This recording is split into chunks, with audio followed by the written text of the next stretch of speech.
Oh, you got your light adjusted? Do I look a little less white? No, I mean you look No. everything just looks darker. I don't know. I did wear the pink hoodie last time, and like it Oh yeah. totally just like drained the. I actually had a couple people DM me, and they're like, "Hey, this is how you can fix the white skin issue." And All I'm right. like, It's okay, thank you." I didn't But even I think did anything take of their it until you advice. said something. Yeah. Welcome back, everyone. This is episode 2 of the Weekly Weedle, the slightly less white edition. So I don't think nothing really big happened this week, but we're still going to cover everything that did happen. Um, so that's going to be fun. Shug, is there anything you want to update us with this week? Um, Outside the hobby, I'm super busy. Inside, I did make another Grail purchase. It's something that I think I only told a couple of people about, and you were one of them. So it's something I bought recently, and I told you. I only told you and a handful of people. I didn't post it online or anything, but I bought another one. Another one came up, and they don't come up like I told you. They're super scarce, and like every couple years you'll see one. But one I popped up forgot. again. So this is live reaction right now. I know you probably have thousands of DMs, but yeah, it's something I didn't want to post online because they're really hard to find, and I'm still debating if I want to share it or not. But uh, it's a non TCG item that it's not Topstone or Bandai. It's not like the Bandai Card Ass or Topstone. It's not like the normal non TCG stuff, but it is Japanese, and it's Pokemon related non TCG cards. And it's I think I told you the uncut sheet. Oh, I don't know this. if you Okay, remember. I remember now. Yeah. I So remember now. another one came up and I was like, no way, another one. I had just got one and I haven't seen one in years. And I was like, I gotta buy this one too. So I ended up winning that one in auction. So now I got another one on the way. So that was really cool and unexpected. But Same outside of seller? that, yeah. No, different seller. Yahoo Interesting. Auctions Japan. They had another item too that I was looking for, but I forgot to come back to the auction at the end, and somebody outbid me by 1,000 yen, so like $6 or $7. And I was like, no, it's something else that's like a pretty rare item or really scarce. Yeah, I've grieved and I'm over it now, and I'll just have to keep hunting and looking for it again. But yeah, that's pretty much it for me inside the hobby this last week. What about you? Yeah, two things happened. I opened my TCG Classic, Oh, which I nice. was very excited for. I got a bunch of the what do we call these? Like these are the ones I'm keeping. These are like I kept all Okay, the WotC reprints because I like them. I've nice. got the Charizard in my display cabinet already. I recorded a 40-minute video that went out of focus 8 minutes in, so I won't be posting that. Damn. um, but yeah, one thing I'd just like to note about the TCG Classic, the accessories are amazing. Like the deck boxes are thick leather. Mm. It's really nice. The quality of the cards, very poor. Very poor. Not good. I Oh mean, man. they look awesome. Yeah, they look Also, pretty. I just noticed last night that they changed the HP to black on these, And they were which is red? super trippy. They were red, yeah. Interesting. Um, but yeah, hollow pattern's beautiful. One thing I noticed is they've all warped the long way. Oh yeah, Now, that's different, huh? I've only seen this happen with like the McDonald's cards or the trick or trade cards. So I guess the deduction I'm making here is that these are cheap because I have noticed that those trick or trade and McDonald's cards, they're a little bit cheaper. I don't know Mm. if like a normie could tell, but I don't know if they're a little bit thinner or if it's different kind of card stock, but they all warp the long way and they don't feel quite the same. Hmm. But anyway, also my Chansey here. I don't know if you're going to be able to see this on my webcam, but it has a pretty gnarly. Yeah, you're not going to be able to see it, but it's got like a crease down the side here. Not a Oh, okay. crease like the card was bent, but almost like a dull blade had pressed into the card. Oh, Um, interesting. but yeah, so the Chansey's straight up damaged. And then the Charizard, I won't show it because there's no way you can see it, but it has 2 small scratches on the surface. So Oh, that's a bummer yeah. because most of the cards are fine, and then the Chansey and the Charizard are both damaged, which is frustrating to say the least. Nonetheless, it was a fun opening. I would highly recommend the TCG Classic if you can get it at Costco's current price. It was really fun to open. It was really fun. The That's other cool. the other Is thing that, that sorry, really quick? Is that Mr. Mime? I can't remember. I know it's a vending series card, right, in Japanese. Is that the only way to get it in English? so all of these are reprints. So you can Okay. get the English version of this. No, I think I'm wrong. No, I think this is the first time this is in English. I thought No. so. Yeah?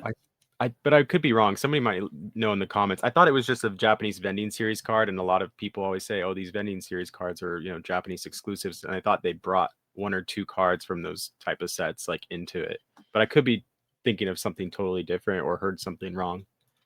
We Um, did get most, or I shouldn't say most. A large portion of our English Black Star promos came from vending series. hmm, So we do have a lot of English vending series.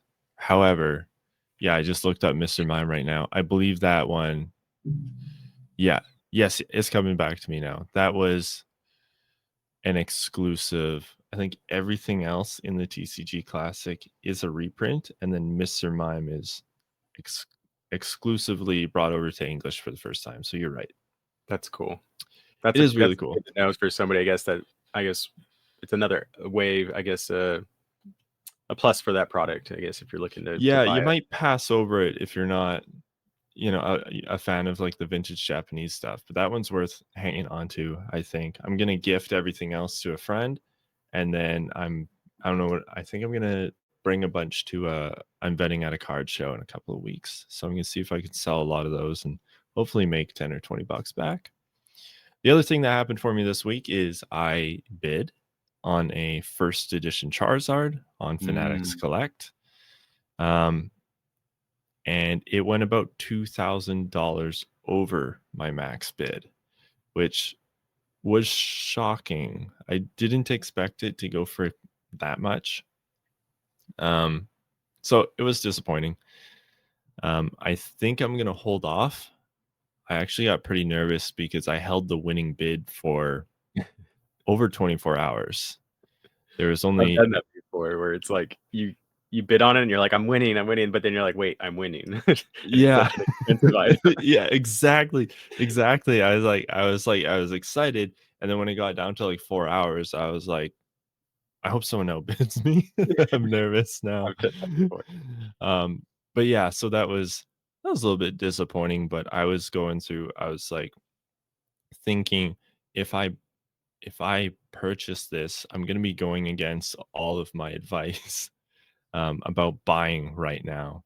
So it got to me a little bit and I ended up bidding, but really I should have passed, and what I need to do is wait for a true market correction before I make a purchase like that. So I was able to step back a little bit, and actually it wasn't me who stepped back. I lost the auction and then I got some clarity You let them after. win. Yeah. So those are my updates this week. I'd say that's probably, yeah, that's something we're gonna talk about later, is like the market stuff with things going on. If you were to win and overpay for that, that's something where it's I'd rather overpay for a first ed Charizard, like something that's a staple in the hobby. You're not paying for like a modern, ultra modern card that is at its high right now that could go down. But I mean, Mhm. everything could go down, but I would feel better about that, I guess. Yep, agreed. Um, but yeah, we'll talk a little bit more about the market stuff later.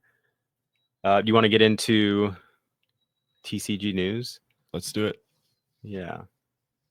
I do want to say thank you to everybody. I don't know if we said this in the beginning. Do we thank everybody for watching episode 1 and subscribing? It was, I think, a little bit more than we expected. We weren't sure what to expect really, but a lot of people engaged, and yeah, we got like 50 subscribers, and it was really cool. I had fun, answering the comments and stuff and engaging with people. Yeah, thanks, guys. All right, so we got our TCG news. Um, what Let's we get got into it. first?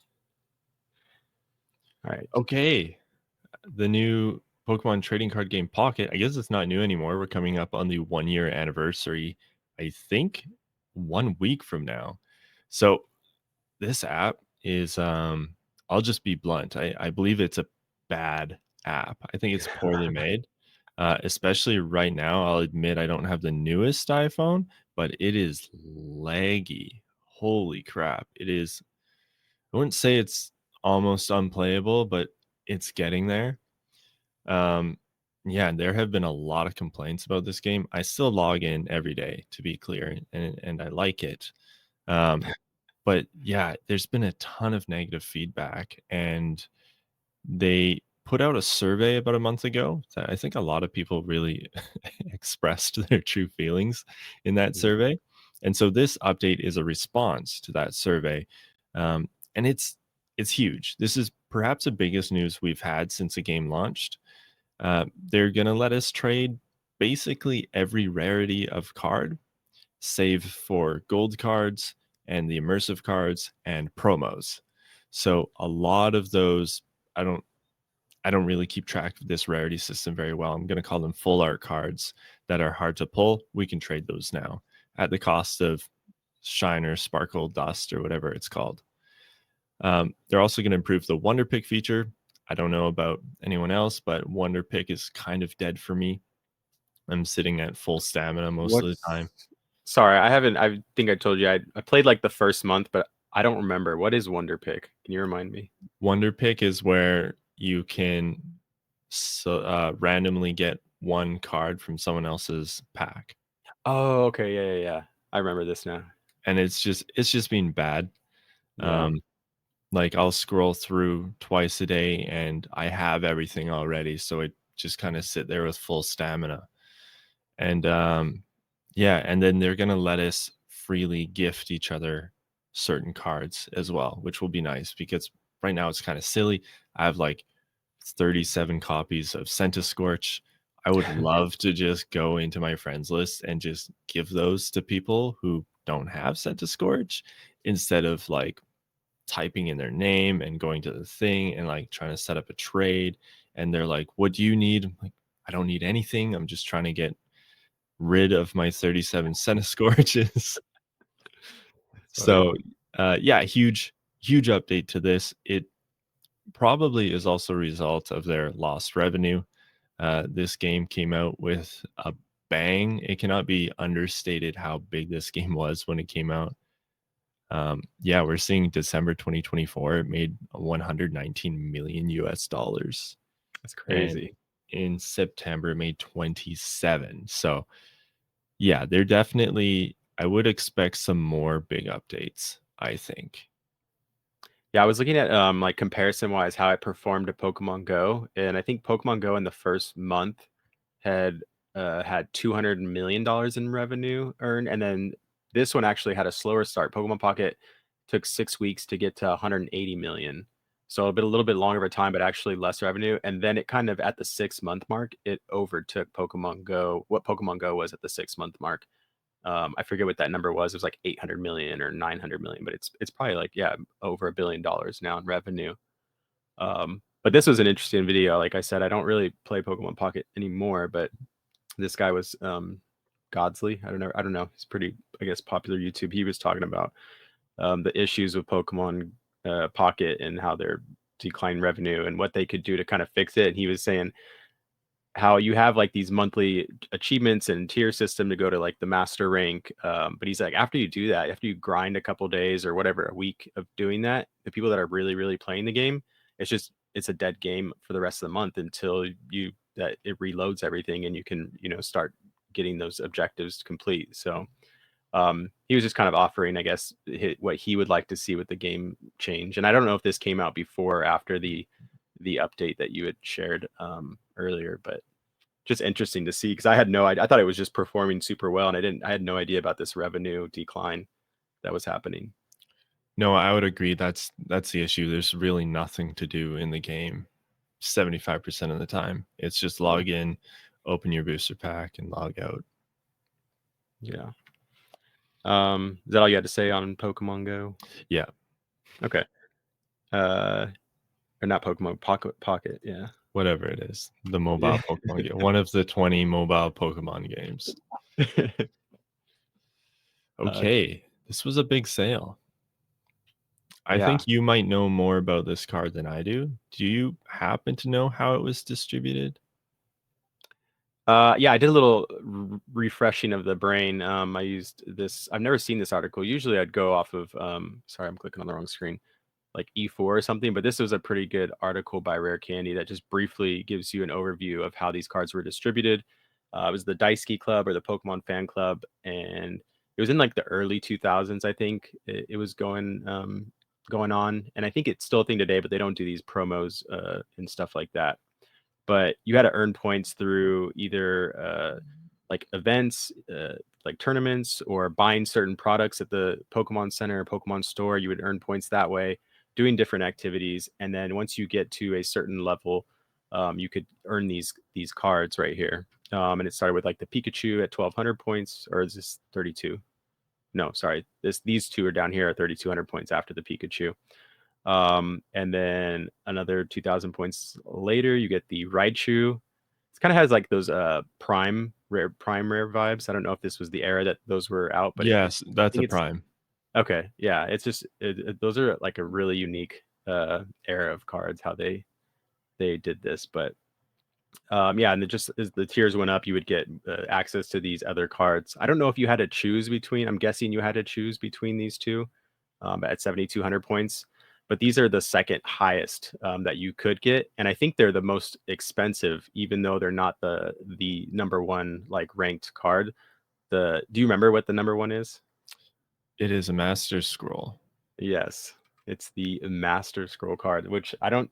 You see none of these cards very often, um, So but it one is. of these I like also this. sold alongside or on the Oh, really? same lot as the Espeon, and I think it was 25,000 USD. Oh, wow. So like half, Yeah, yeah. even though it's like supposedly rarer or harder Hmm. to get, Hmm. which is interesting. Which one would you rather have out of all these? I think I would go for the Darkrai or Cresselia. Really? Those have been a little bit, um, I don't know. I think I just knew about them early Mm, on in my Pokemon career, but to me, those are two of the rarest cards in existence. I don't really know how they can. I'm assuming there's more of them than the Espeon Umbreon, you but would I think, yeah. believe it's in this. I thought it was in the single digits for those, Mm. but now I'm thinking I'm wrong. Um, Also, the Master Scroll, I really want to see what that looks like in person. Like they got that big Cosmos foil, kind It of looks like so good. rectangle in the middle. I'd really like to see that in person. What Yeah. about you? Um, it's so hard. I like, I think just based off of looks, I like the Raichu the best. I've had a resurgence of my love for Raichu, especially seeing the mega leaks, which we won't spoil for anybody here that hasn't seen them. But um, the new the new mega leaks, I'm like, okay, I'm like looking at Raichu arts and stuff like that. Um, but based on like rarity, I'd probably take the scroll just because it's the top. It might not Yeah. be the prettiest thing to look at, and not many people, obviously, not as many people want it as they do the Umbreon and Espeon, but based off of like what the value is. But just the fact that it's like the top is cool to me. Okay, I pulled something up real quick. The PSA pop report for the Cresselia and Darkrai is one each. What Yes. According to the spreadsheet on E4 that I just pulled up. pop, like PSA 10 or just pop in total? It doesn't say here. It just says, well, it doesn't say which grade it is, but in total, there is one Darkrai that's been graded and one Cresselia that's been graded. That's wild to me to believe, actually. Yeah, and it has an estimated 10 copies distributed. What? That's what? I've been using this spreadsheet for a long time, so I believe it's fairly accurate. So Um, are the Umbreon and Espeon less like the population on them? so what I'm thinking is you had to save up your points, right? So people would skip the Cresselia Darkrai, they'd skip the Raichu and the Pikachu in order to get the Umbreon or Uh, Espeon. okay, that makes sense. Yeah, I Yeah, don't think yeah. this article really said that makes more sense though. This just kind of said at these points you could earn these certain things. But okay, some people were saving up their points to get. That's still a super low number. That's wild. Yeah. Yeah, I'm not even seeing the so this spreadsheet is the master list of rarest Pokemon cards from E4, and they don't even have the Espeon and Umbreon cited in here. So I think that's probably what happened. A lot of people redeemed their points on Mm, those cards, and the Cresselia and Darkrai likely got skipped over. interesting. Yeah, this thing ended though. This is the stuff that you look back at, and I'm like, oh, it'd be really cool if Pokemon did that again, but it would probably almost never happen. Just like the Misaki promos we talked about last week, that type of way of obtaining cards instead of just buying packs or going to a tournament and winning it. The other ways you could do that would be like distribute cards would be really cool, but probably very difficult, and especially in like times right now. Yeah, like we saw they actually did something like that with the Van Gogh Pikachu, and we saw what happened there. Yeah, that's, yeah, yeah. That's true. Which they did issue a very rare statement on. They don't issue statements often, but they did come out and basically apologize for that. So I don't think we'll see anything similar for a while. Yeah, same with the I guess the Pokemon, the McDonald's promo in Japan, and then they had a One Piece promo planned for a few months Right. later, and they said, "We're not doing the One Piece promos." And it's like, man, this is why we can't have nice things. That's right. That's right. Um, yeah, cool card. So yeah, we actually kind of skipped over the price of the Espeon there. But Oh, um yeah, we briefly showed it, but yeah, 55,000 USD, which is that's that's big. That is record setting for this card. So any Espeon species collectors out there, rip. yeah, Not like yeah. I mean the gold star is way beyond that, but that's still tough to see. Tough to swallow a price like that. I would rather have these than the gold stars though, like the set Hmm. gold stars. Hmm. That's tough. So the I don't want to spend too much time on this, but I know, yeah. the Espeon and Umbreon gold stars, they are hollow, and then the English versions are actually non-hollows. Mm, So I think when people are looking at those cards, the Japanese are more desirable to a collector in a lot of cases. But yeah, I don't know which one I would choose. That's tough. yeah. Let us know in the comments what you guys would pick. Let's see. We Everyone's got gonna say gold star. yeah. This you kind of dropped in the chat. It's the what it is the most expensive cards for Yeah, cards you can so pull from a pack right now. TCG Player, if you guys don't know, they have a blog, and one of the articles they recently posted was basically all of the like the most expensive cards right now. Not sure when the cutoff dates were, but they brought up this infographic, and I thought it would be fun to go through, just have a visual of like the expensive cards right now. Like these are the chase. This is what's happening in the market right now. Yeah, It's a little overwhelming. Like I it is. recognize everything in here, but I can't picture cards that are potentially missing. When I first looked at this, when I clicked on the link that you put in, I was just looking. I was like, it did look overwhelming, but then I'm like, this is amazing. Like all these arts are really good, and just seeing them all together makes it like I'm not a really a binder collector. I do have binders, but seeing them all together, it's like, wow, this era of cards that has been out recently is really, really good. And some people are like, oh, like this era was better, this era was better. And I'm obviously partial to vintage, but this is pretty impressive. Like seeing all these like really intricate, in-depth arts that give like lore and have storytelling. It's really cool to see them all together, and like I appreciate them more seeing them together, I think. Something I don't think a lot of people talk about in this current boom of Pokemon. I mean, people cite Pocket or Pokemon 151 as a catalyst, and like around the pandemic, people are talking about, well, the pandemic, but also Logan Paul driving that. What I don't think a lot of people are talking about is that Pokemon cards got good.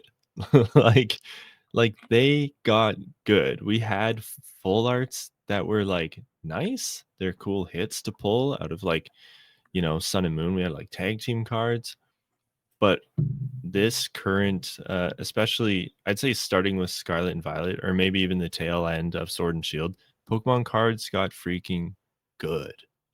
Yeah, they Is are there anything really in here cool. that you think doesn't really deserve to be on the list? Hmm. I think there's a few cards that I'm like, I don't really care for them. Um, so the gold cards I don't like really. I think I did initially because of the chase, and I think that's cool. Like the idea of how like putting in something really rare, which I think is what they did with this mega evolution set. They made the EXs, then the ARs or IRs, as they're called in English, like easier to pull. But then they also have like a super hyper rare chase, which I like. I like that they do that. I just don't like the gold cards.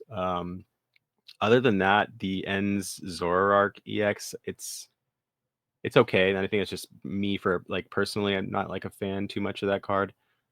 Um, and I think that's maybe the Victini. I'm not a fan of the Victini. It's all red Victini. Oh, have you seen the Victini in person? Yeah, I've seen the Japanese one, the one you get from like a tournament. Um, Okay. and I like how it's obtained in Japanese, but I think compared to the Zekrom and Reshiram, it those two cards look like they don't have a filter over them. The Victini looks like it has a red filter over it. I don't know if you Yeah, see what I'm seeing, but I see it, what you mean. if it was, like, more, clear and like the Zekrom and Reshiram, I think it would be better. It just looks like it's like a, I don't know, dull card. Yeah, when I saw it in person, it really changed my mind. I was like, okay, I want this now. But Mm, the image just doesn't do it justice. But I like them. I don't know if they'd be my top choice. I don't know if they're gonna go back to that monochromatic style. And so for that reason, that makes me like them, thinking that they might be the only three cards that are ever like that. mm. But I do like that they corrected the gold star rarity issue. Not gold star, gold card Oh, rarity issue. Because I get a lot of comments in on my YouTube channel. People are asking like, what is going on with gold cards? Like they're so rare, they're so hard to pull, but they're like $20. yeah. And so I like that Pokemon addressed that. They're like, yeah, this is, I don't know why they addressed it from like an internal standpoint, but I'm glad they did correct it. Now gold cards are where they should be when correlated from their rarity. Mm. I think for me, the Master Ball Sylveon, obviously being the only like non full art on the list, it's a little weird. It's at Yeah, market price is 31. That 31 for seems raw. weird to me that it's even on this list. That Yeah, I'm not also the sure why the Bulbasaur 30, guy. yeah, the Ivysaur, and that one are 31. They're a little out of place, maybe price-wise, yeah, but I think the Sylveon, I was gonna say because obviously, like you said, it's the only like half art, like normal card. I think that art is a English exclusive though. We didn't get it in Japanese, if I'm Okay. not mistaken. So I don't know if that's a reason. Still, the price is $31. You would think though there could be something else to replace that. Like, why was that there? Yeah, I think those the first 3, the Sylveon, Bulbasaur, and Keldeo are kind of, I don't know why those are there. I'm sure there's cards that are more expensive. So that's a little strange. Otherwise, I mean, this is a crazy list. Besides the Ho-Oh, what's your favorite? If you just wanted to, like, if I'm you could have one of them. disappointed that the Ho-Oh is there. I wish that was cheaper. So I would go for the Nidoking. Uni Nori is my favorite Ooh, modern that's a good one. artist. And Yeah. yeah, when that came out, my friends were like, "Oh, are you gonna buy Destin Rivals? Get that Nidoking? Are you gonna get the Nidoking?" And I was like, "No, it's gonna drop, guys. Like this always happens. It's gonna drop like a rock. You guys are opening packs. I'm gonna go pick it up for $50 in a month." That did not happen. So yeah, Yeah. I got this habit of waiting for cards to drop only for them to skyrocket. Ethan's Ho-Oh and Giovanni's Nidoking are both in that category. Hmm. We'll see what happens. But yeah, crazy list. I think I would pick the Mewtwo if I was like offered one of these, just because I like the art. I like Giovanni, I like Mewtwo. I think the most unique art and one I appreciate maybe the most is the Gardevoir, though. I think it's just super unique. Yeah, it took me a while to notice the full evolution line on that card, which is really, really cool. Yeah. Should we move on? I know we gotta make sure we're not going too long on this. Yeah, yeah. All right. Really quick, not going to touch much on this. This is just something that came up on the feed. Official Labubu trading cards. They they look cool, I guess. I'm not a Labubu person. I don't know if you are at all, but Nope, I keep calling them Labulus. It just rolls off my tongue easier. Labulus. Labulus. But Yeah, yeah, I'm that's kinda the surprised they weren't a thing already.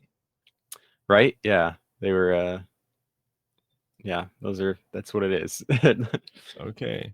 Yeah, so the German Pokemon Center website launched. So I don't know if we have, um, anyone from Germany watching this, but it's a thing, and I guess there's a 4 kilogram Psyduck on the homepage.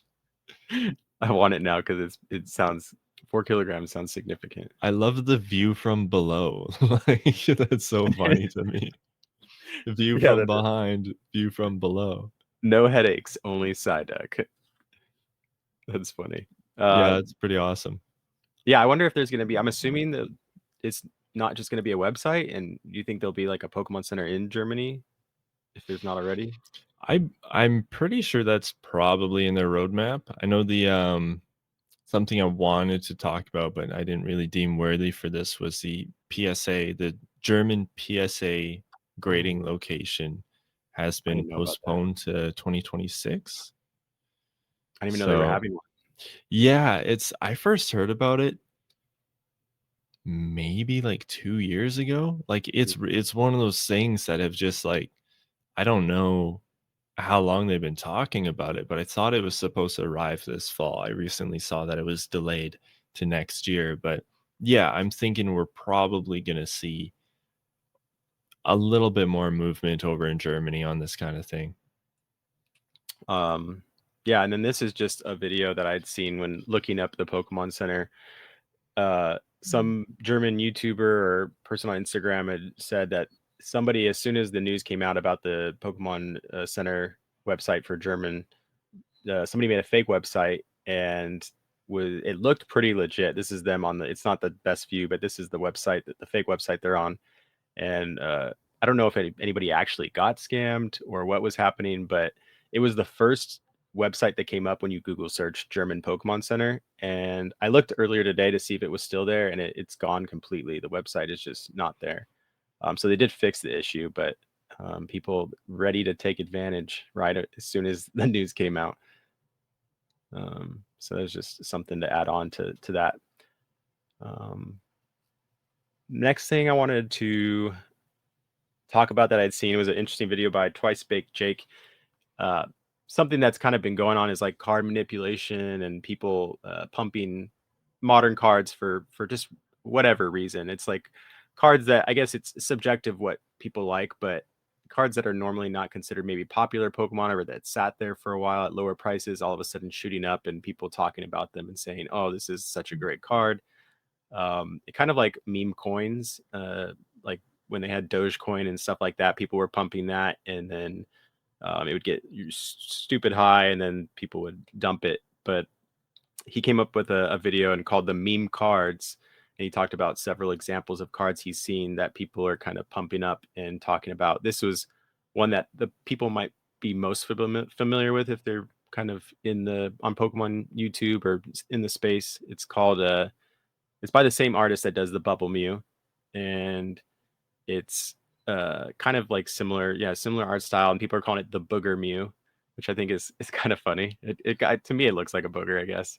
But Solosis, not very like historically a popular Pokemon. And forgive me, I'm not a big user of TCG Player, so I don't know if this is the price right here, 41.24. But I'm just gonna scroll down to the chart right here, and you can see how it was sitting at maybe $10, $12, and then all of a sudden in a couple days had shot up to $63. And that's kind of what he was talking about, how people were talking about like this Booger Mutes, and people just pump and pump and pump and saying it's such a great card, and then it gets up to this price, and then it's already started to go down, lost $20 from its high. It's at 41 still, which is still significant, 4 times what it was originally. But what do you think about these cards? Why don't we get into the deep dive here? Because I think this is going to bleed into our next couple of slides. Okay. So we're going to deep dive on basically the current state of the market. I imagine we're probably going to do this every once in a while, since it's a changing sort of evergreen topic. But yeah, the Booger Mew meme cards. So if you don't know what a buyout is, it's basically when an organized group of people decide to buy up every copy of a card, or what you would call the available supply. Obviously, you can't purchase cards that aren't on TCG Player.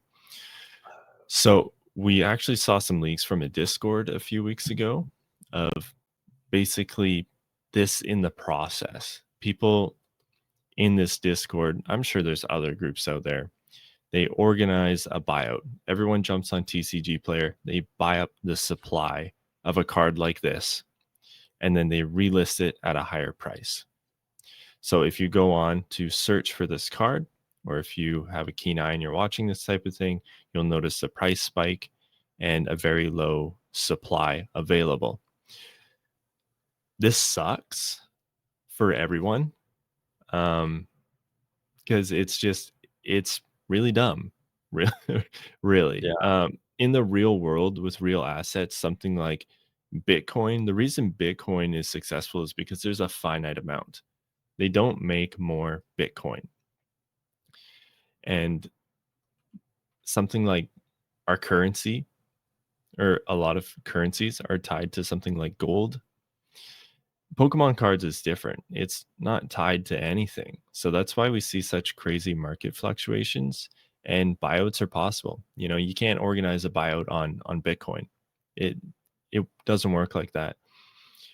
So there's something called the fool's theory, which is when speculators basically hype up other speculators and they end up just purchasing from each other, which I think is what's happening here. No one's really jumping on TCG Player to buy the Booger Mew, seeing that it's spiked by 8 times and buying it.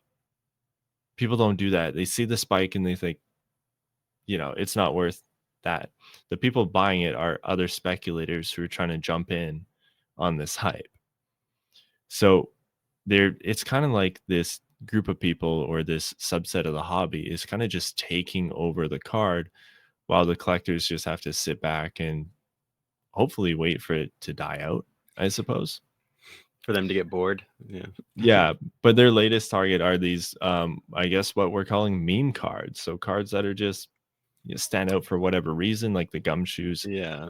resembling Trump hiding behind a garbage can looking at a Rattata's ass. Yeah. There's this one. This is Have you seen this? Where Yeah. they're pairing the two cards together. It's this Oh card, no. this like questionable like two pairing, like I don't know. Oh no. So I would have gone with the VS series Typhlosion instead of beware. But Oh, that's funny. um, yeah, But poor Bonsley. yeah. And then this one, yeah, I don't know. I think I forget what the reason was for this one, but this was just Yeah, another one where well, it like spiked up, and who knows? Like they think people think of anything for this.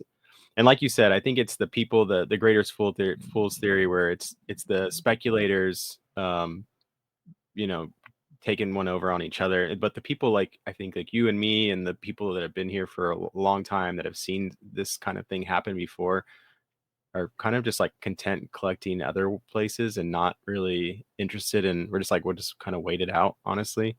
yeah, we're not buying this. Sometimes it works out, and then other times like the Ho-Oh, Ethan's Ho-Oh, or the Nido King, or it doesn't. But there's always going to be more, and eventually you still may see those cards go down in the future. I think it's like you said, people say that with vendors too. It's like vendors selling to vendors, which I don't know if it's necessarily true, but I could see partially being true. Yeah, I think that happens a lot, unfortunately. Everyone's just like, I've gotten, I'd say this past 6 months, I've gotten a spike of DMs on Instagram, people basically asking about um, making money in Pokemon. People who don't know Pokemon, they haven't played the games, they don't collect the cards, and I'm getting DMs like, hey, I need to make some money. Can you teach me? And I'm like, yo, that's not what I do. I don't know anything about that. Um, but the fact that I'm pretty sure these people are just mass messaging YouTubers or big Instagram accounts, Right. basically like, hey, I heard that you can make money in Pokemon cards, and I want to jump in. And I've also heard that in like IRL too. I got people in my real life who have messaged me or talked to me and say like, I heard we can make money in this space, which is pretty disappointing. But I think everyone's just trying to be a middleman here. That's essentially what Whatnot is. That's what vending is. That's what reselling Pokemon is you're Mhm. being a middleman. And if you can middleman between two other middlemen, if you make a couple bucks, every Yeah. dollar counts when you're at a card show, right? Yeah, I don't really mind people making money on Pokemon. I think this is more so of like a symptom of where we're at in the hobby and the market right now. With it's just like something so wild and out there. People are looking for any reason to make money, and it's not enough just making 20% or 30%. They want to like double or triple or whatever, 10x their money overnight. And it's just like a symptom of the hobby, I think, right now. But yeah.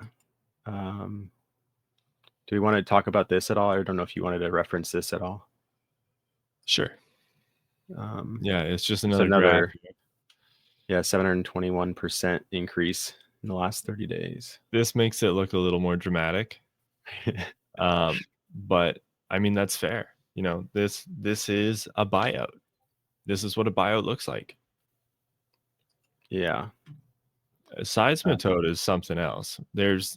So they're referencing this graph and saying there's a correction. Seismitoad is, first of all, it's a sick card. I think most people recognize that Seismitoad is an amazing card. I'm not a Um, fan, honestly.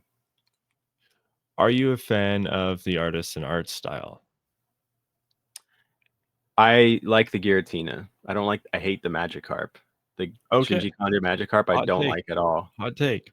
And you're blowing my point up right now. I'm sorry. I had a friend. I think it's a cool card, but I don't think it's $200 cool. No, of course not. Of course, And two, because I'm like a no. Japanese collector, so that's like a crazy price for an IR AR for me. Like anyway, so I think maybe my perspective is skewed a bit because I'm not used to Okay, English prices. how about this? I don't think this and the Booger Mew are comparable because when Black and White came out, Seismitoad was like, it was already people were talking about it. It's Shinji Kanda, is that it? Mhm. Yeah, Um, yeah, phenomenal artist. A lot of his cards have blown up. I think they're all fantastic to look at. Seismitoad was like destined to be an expensive card, unfortunately. Booger Mew, on the other hand, it's funny, but like, Mm, people weren't talking about that when the set dropped. So I yeah. think we're gonna see more than a correction on the Booger Mew. It's not gonna look like this Seismitoad graph. No. I mean, it is, yeah. I get what you're saying. This is more organic because the artist has a good following and has some really popular cards that have done well, like the Giratina and the Magikarp, and so people are like they really like him. Um, yeah, the Solosis, it came out after the Bubble Mew, and people weren't talking about it, like you said, on release. I don't know if they just didn't realize it was the same artist because it's.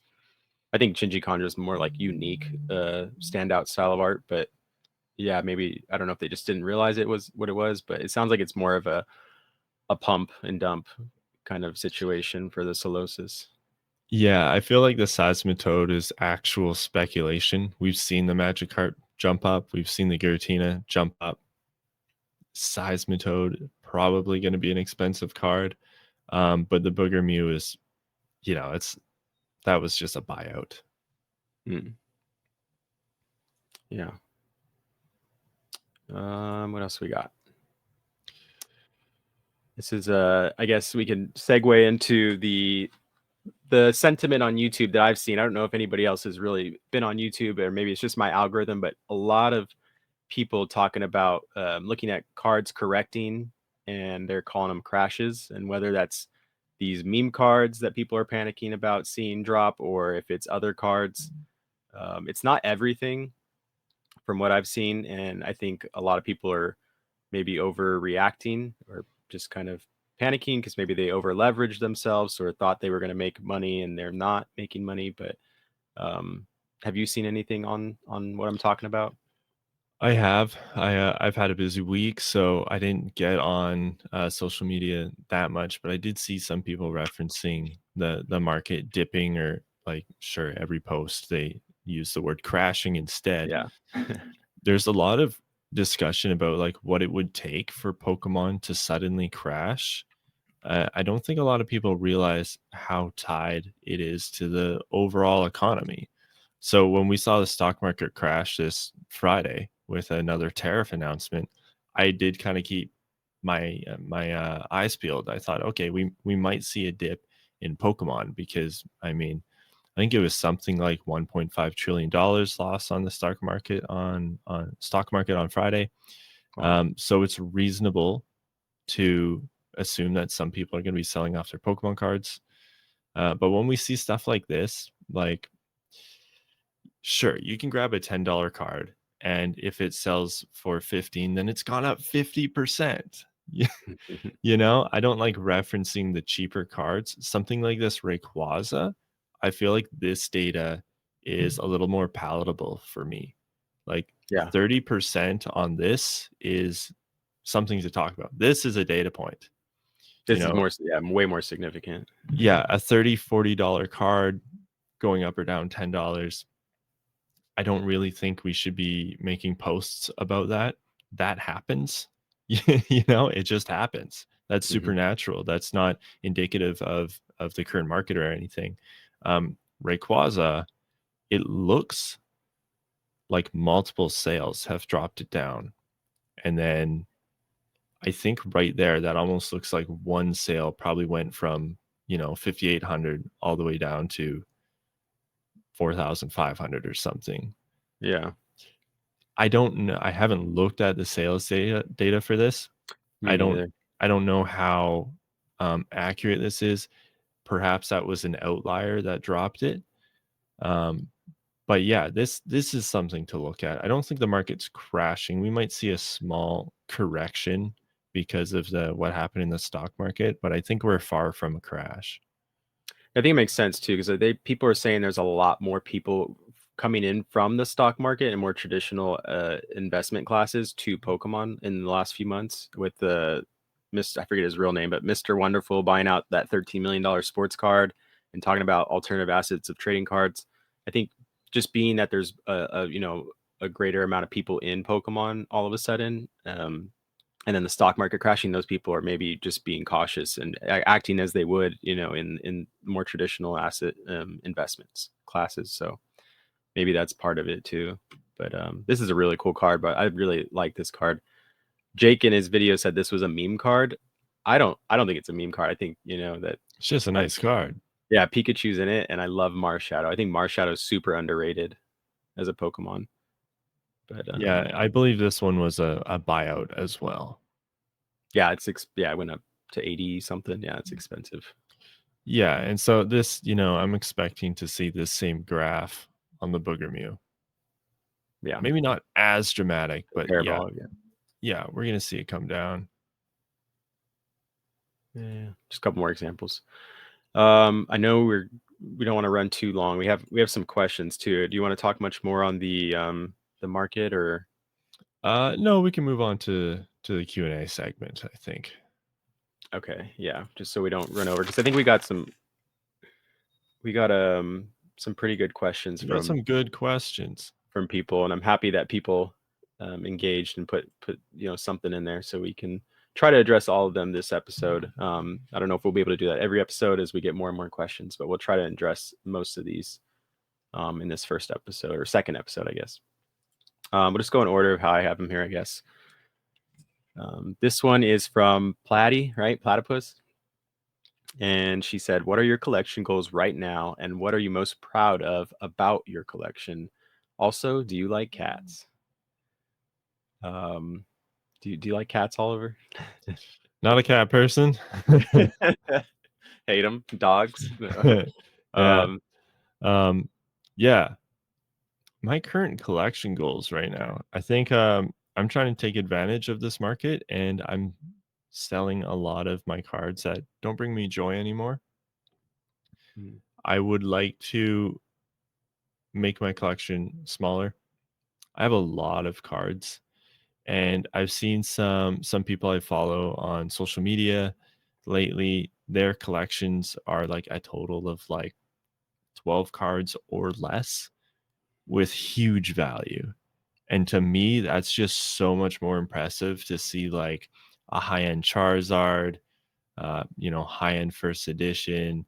Uh, I can't think of an example right now, but like 10 high-end cards. And I'm like, yeah. wow, I have 10,000 low-end cards. Not as impressive, but with the current market, I'm selling off some things like my Gold Star Latios, which is going to be hard to let go of, my Pikachu World Collection, which I already let go of. Too early, I might add. Um, Yeah, yeah. I think I but saw a post about that, and how I think Fanatics or somebody posted just talking about it. And they're like, "This exclusive, blah blah blah," and people were like in the comments like, "What is this? What is?" I was like, "Oh, Oliver just sold his." I was like, it got all this attention right after. yeah, I sold mine for 1,250 Canadian, and I saw a recent sale at about 4,000 Canadian. Whoa, what Yeah, happened? so yeah, a little too early on that one, but yeah, I'm trying to sell off some of my bigger cards to, condense my collection into a more high end something that I'm a little more proud of. What am I most proud of right now? I don't know. I would say I'm proud of having a large resource that I can pull on for an educational purpose. That's one drawback to my plan is I do have to hold on to a lot of different hollow patterns or different series so I can shoot B-roll for my videos. Uh, but I would say that's what I'm most proud of. Over the last couple of years, I've been building my collection to be more of an educational resource. I've purchased different energy cards that aren't quite as common, or different hollow patterns, or just different cards that people don't really know about, not even for me sometimes, but just so I can use them in Instagram posts or B-roll, or just have them on hand for reference. And I do like cats. Yeah, I was joking earlier. Just want to clarify. I think that's super cool that you have like that um that motive for like your collection of like having a resource for educational purposes. That's like super unique to have the cards for that reason. I don't think a lot of people actually have it for that reason. So I think it's really cool. Thanks. Um, yeah, I think for me, my collection goals right now are more the non-TCG stuff that I was talking about. Obviously, Top Sun is like my number one set. I haven't completed it yet. I'm trying to get all the hollows in a 9 or higher. I only have 3 of the hollows in cracked ice. I have the Charizard, the Blastoise, and the Eevee. Um, the Charizard and the Eevee are 9, and the Blastoise is a 9.5. But got a ways to go on that Topsun set. And then the other cards that I was talking about, not trying to be super secretive about it, but they're just really scarce, and so I don't want it to like make it harder for me to get them. It might sound a little gatekeepy, but I'll share it eventually. I just want to try and get this other thing before I can't. But yeah, that's kind of what I'm collecting right now. Non TCG stuff. That's what I like and enjoy the most. And then what am I most proud of about my collection? At first, I thought this was just like, oh, what card am I most proud of about? But I think I took it a different way when I reread it. Is like you kind of answered it. Is you have a resource and you have all these cards to use as an educational piece. So I think the how I've built my collection and having an identity of like Topsun and non TCG cards, like my core collection is revolving around that, and so that strong collection identity, and people know me as Topsun Daddy, or they know me to like Topsun cards. And maybe they're not the most popular, even when Topsun cards were kind of debunked to be the first release cards. So it was pretty certain that they were, probably not the first release cards like people thought they were.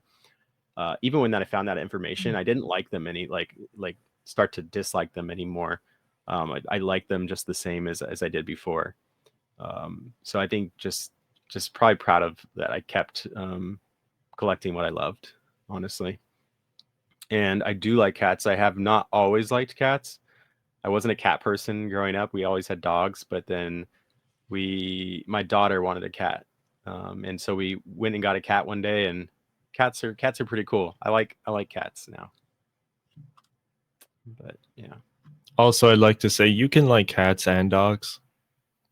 Cut it out with this cat or dog BS. You can That's like gonna be the both. next question. Cat or dog? All right.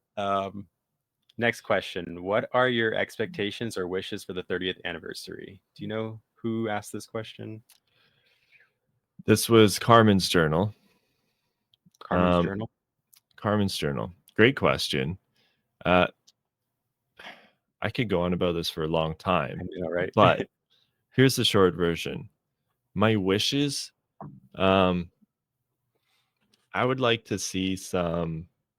I mean, this is crazy, but I'd like to see an original watercolor piece by Sugimori. That's what I want. It's not going to happen. Sugimori doesn't like, he designs a lot of the new Pokemon. To see Does he? his artwork in the new cards, you're going to be looking at new trainers. That's what he does now. We don't see a lot of original Sugimori work anymore, and that old 90s anime watercolor style that's like in my blood. Like, I love that. That's why I've collected, I think the CD promo trio is probably my favorite part of my collection. Anything, the 2 secret rares from the 97 card ass, anything that has Those are really good cards. yeah, questionably not drawn by Sugimori. Asterisk. Yeah. But yeah, no, that original Sugimori watercolor art, that's what I love the most. I'd love to see that in the 30th anniversary. My expectations are that we're going to see a set that's pretty good, but not amazing. If you look back at the 25th anniversary, leading up to it, yeah, thanks for pulling those up. All right. I just Those want are people to see them because they're amazing. those are cool. Yeah, the original box art for the games, like that, I'd love to see something like that. Actually, I won't. I'm sorry for making you pull something else up. But the town map cards, is that what they're So called? the Cardass, The ones that just have like the box art style Charizard and Blastoise on them. Those ones. Yeah, yeah. Uh the blue, red, and green ones there. Yeah, those. Let's see if I can get a picture blown up. There we go. I can almost see them maybe doing something like this. I'd be in love if they did it. Yeah, I'd freak out. I would Yeah. lose my freaking mind if they came out with a modern version I of dream this. about them bringing Top Sun back or like Bandai Cardas back, like in some way, or like just reference it or Easter egg. It would be so cool. Like even this background pattern with the silhouettes of Pokemon, if they put that somewhere, like on a card as like a reverse hollow pattern, dude, Wow. it That would be has a wild. reverse hollow pattern. It'd That be would so cool. be yeah, that'd be wow. Yeah, that's what I want. Um, what I think is gonna happen if we look at the 25th anniversary, there was a lot of hype leading up to it. And we actually saw this for the Destin Rivals set. Before we knew it was called Destin Rivals, we knew there was a Team Rocket set coming. And people, especially people new to the hobby, were like, "Ah, I can't wait! Like this is gonna be the biggest thing ever." And then the Pokemon releases the set, and it doesn't meet our expectations. And we saw that with the 25th anniversary. Like when that bubble popped, that was like around the release of Celebrations. Celebrations was hard to get, but the month after Celebrations came out, it was easy to get. Like that's what popped the bubble. So Pokemon never really meets the expectations of the hobby in a whole because they're always a little bit silly. And I think they know that this is for kids. And so we saw something like Celebrations. Yes, it had some WotC reprints in it, which were big, but a lot of the cards, like they reprinted a Tapu Lele, you know, stuff Yeah. like most of us don't care about that. Now, if you're a TCG player, you understand why Tapu Lele was in there, but the majority of the hobby was like, what is this? You know, we wanted to see Shining Gyarados. We wanted to see, I was going to say Gold Star Umbreon, but they actually did reprint that one. And they reprinted Shining Magikarp. What terrible examples. Um, Yeah. that But they was give a weird. little bit to probably everybody. Like they're like, okay, the collectors will like this, the players will appreciate this because it was a a staple or meta at one point, and it's probably we just like don't know enough maybe if we're just collectors or like I play the game a bit, but I'm sure they have some reason to a lot of this stuff, but maybe not. I just like to think that maybe they have a reason to a lot of what they put in there. It being like a anniversary set.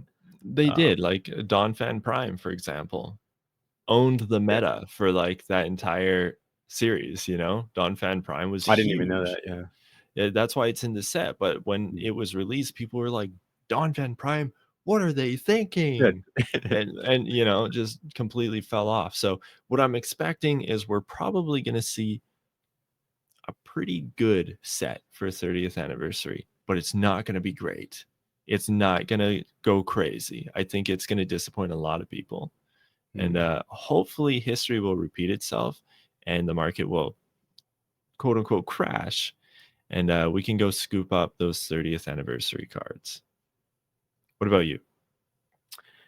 For wishes for the 30th anniversary, I think I like your idea of the Bandai card S cards or any of like those odes to the non-TCG stuff. That would be really cool. I didn't think about any of that before you had said it. Um, Originally I was thinking any type of like how they did the black and white set, if they could put all full arts or I don't know, do something to that effect. Obviously, like going to the extreme would be all 1000 Pokemon in a set. Like that obviously won't Oh happen, no, please no. but that would be really fun. Like imagine like trying to master set that or it would be really cool, I think, if they did that. I don't think it'll ever happen. Or and this might be unpopular opinion, some people might because it would just make the situation we're in worse. But serialized cards, or like you said, the original sketches by Sugimori, but have actual sketches on cards, like Mm. hidden, like golden tickets. In which it would make the situation like crazier. Scalpers would be all over it, but it would be really cool to see. I would just even like observing it, watching somebody open a pack to try and hit that, like $1,000 pack to try and hit something like that, similar to how the Lord of the Rings one of one ring was when the Magic the Gathering did that. people were buying boxes and boxes, and then somebody hit it and sold it for like $2 million to Post Malone or something crazy. I think that kind of stuff would be really cool. I know it's not like a popular, people would be like, no, it's gonna ruin Pokemon, but I would enjoy seeing something like that, even if I wasn't opening it. Expectations, probably like what you said. I'd like to, remain optimistic, but I think um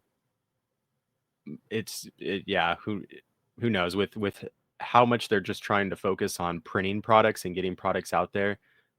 The more like the better the texturing is on a card, or the better the quality has to be on a card. That's all time consuming and stuff that would take away from the overall like amount of produced and being out there for people to buy. So I don't know if they're going to be too worried about, like, the quality is probably going to be terrible, honestly, on these cards, just because they're trying to get as much out as they can. And I don't know if they'll do too much texturing or anything fancy with them, just because of how much time that takes for quality checks and producing things and cost. But yeah, we'll see.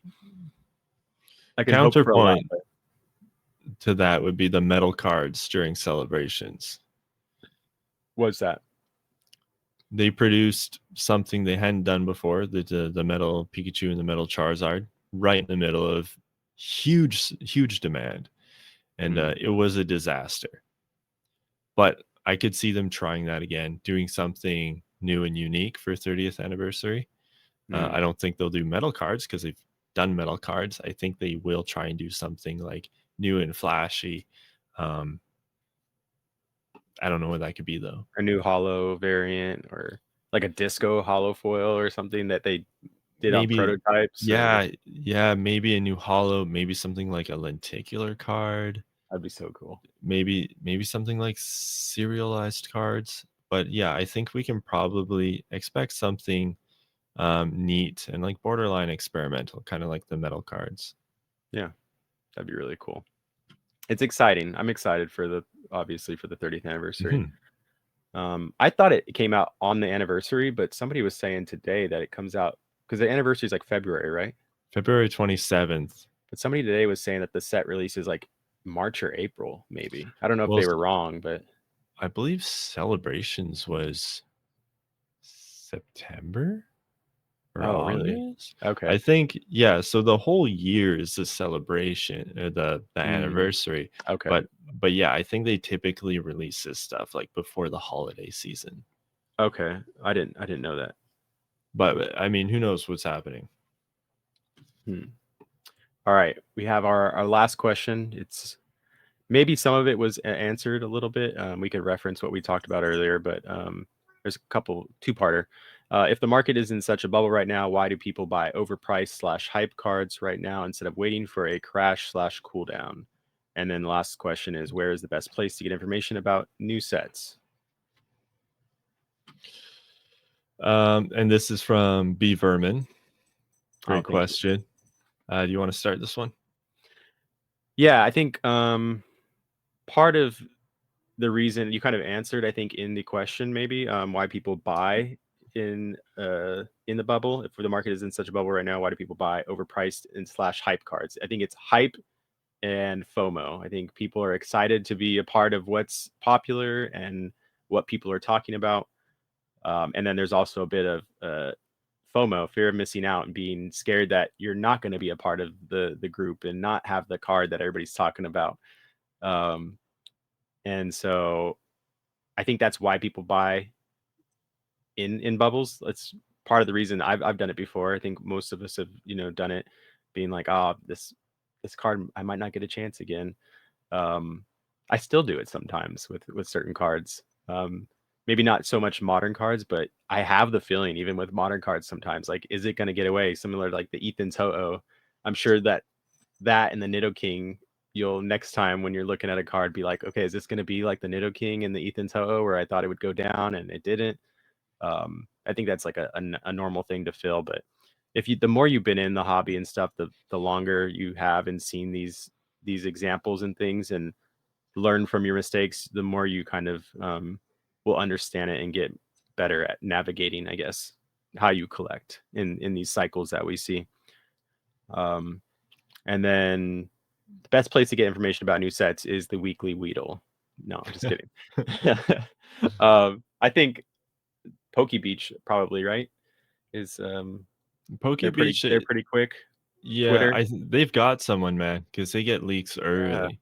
They get them as soon as I see them, and because I'm on Japanese Twitter a lot, and a lot of the leaks from the Japanese sets, that's where they start. But maybe an hour after the post, I'll see it like on Poke Beach, and I'll look on Twitter, and it's like a post that's an hour old on Twitter, on Japanese Twitter. I'm like, they already have this. Is like they're ready. I don't know how did they Mm. do it that quick. So Poke Beach is a good, I think, for information on new sets. Yeah. Um, Sorry to plug myself, but I do make a video for every new set on my Oh, channel. So leave there you no go. card behind. So yeah, I try and cover the set in depth.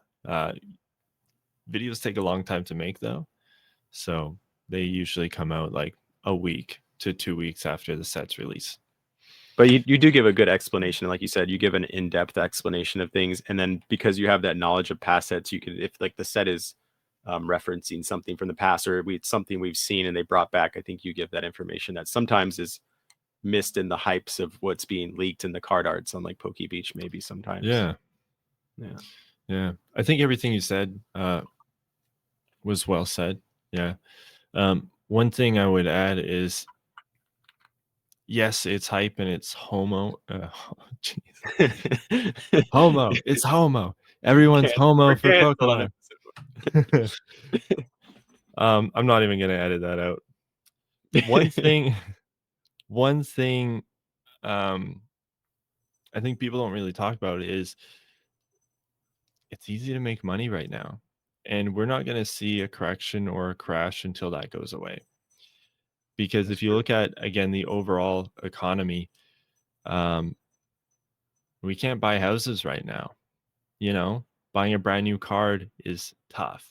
Card, I meant car. So when you can't when you can't buy big assets like that, people give up and they spend their money on alternative assets. I think this is called the lipstick effect. So Hmm. after 9/11 happened, these US markets saw a huge uptick in makeup and watches and collectibles and things like that. Because when people are feeling down and when the economy is down, they are a little more lenient with their spending. And that's kind of what's happening right now. You know, the economy's not great and people are saying, screw it. I can't buy a house.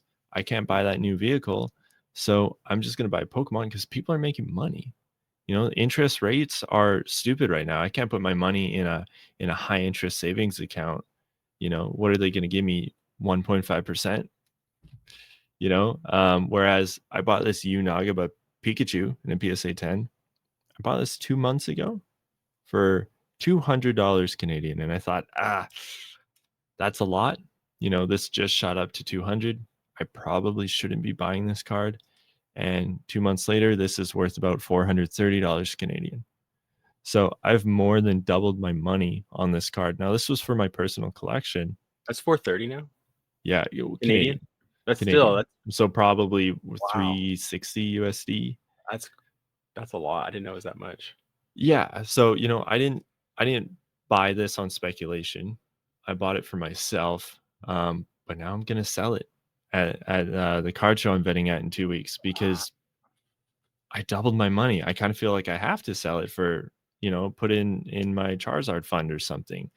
So yeah, there's hype and there's FOMO, but there's also like it's just stupid easy to make money right now. I mean, I've seen a lot of discussion lately about how Pokemon is performing better than Bitcoin.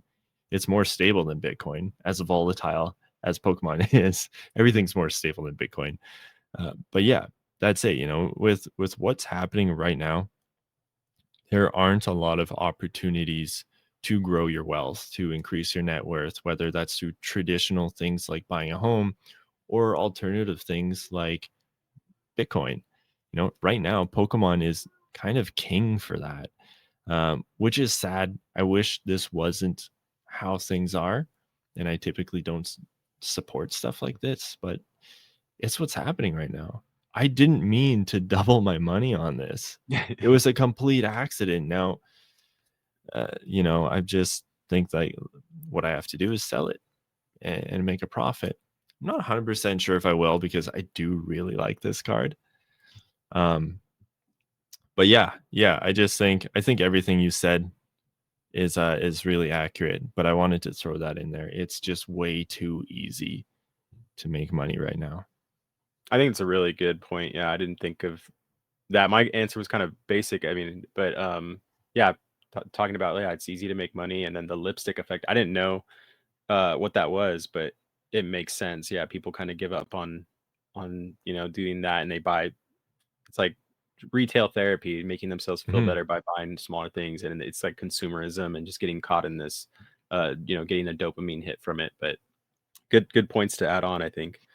Um, yeah, I think we should have a talk about on one of these episodes about like, um, I guess different ways to buy or collect, and where people can look for like different areas of the Pokemon market if they're feeling like they can't participate in buying cards that are overpriced or high priced. There's different areas I think that are still out there that you just got to look for. That'd be kind of good maybe to talk about one day on one of the episodes. Yeah, I think that's a great idea, like non-TCG stuff like that. Yeah, so there's some really cool stuff out there that's still I would consider affordable or more affordable. Yeah, first one that comes to mind for me, and we can talk about this in another episode, but Jungle, Yeah. incredibly uh cheap set. You can complete Jungle, the second Pokemon set ever, Mm. for less than the new Mewtwo SIR. That's crazy. Consider it. It's Yeah, 64 cards. I think Snorlax is most expensive. Like, yeah, that's cool. That's you cool that know, you can do that. Yeah, with such an old set, but I think that wraps it up for all of our questions. I appreciate you guys. Appreciate everybody that submitted questions, everybody that commented. We really appreciate the engagement with us and everything. Um, yeah, if you guys want to add questions or comments or topics for us to talk about, topics would be great for us to stuff to talk about on the next episode next week when we're on here. But anything you want to ask, let us know in the comments. yeah, we're an open book. If we miss something, let us know. Or if something happened, a couple weeks ago that you want to revisit, we can probably find time for that. Yeah, for sure. All right, Is that that it? wraps up our episode 2. By the Yeah. way, I called episode 1 episode 0. So if you're confused, you didn't miss one. We're calling this episode 2 because that was dumb. So thank you for watching episode 2, and we'll see you guys next week. Yeah. Peace.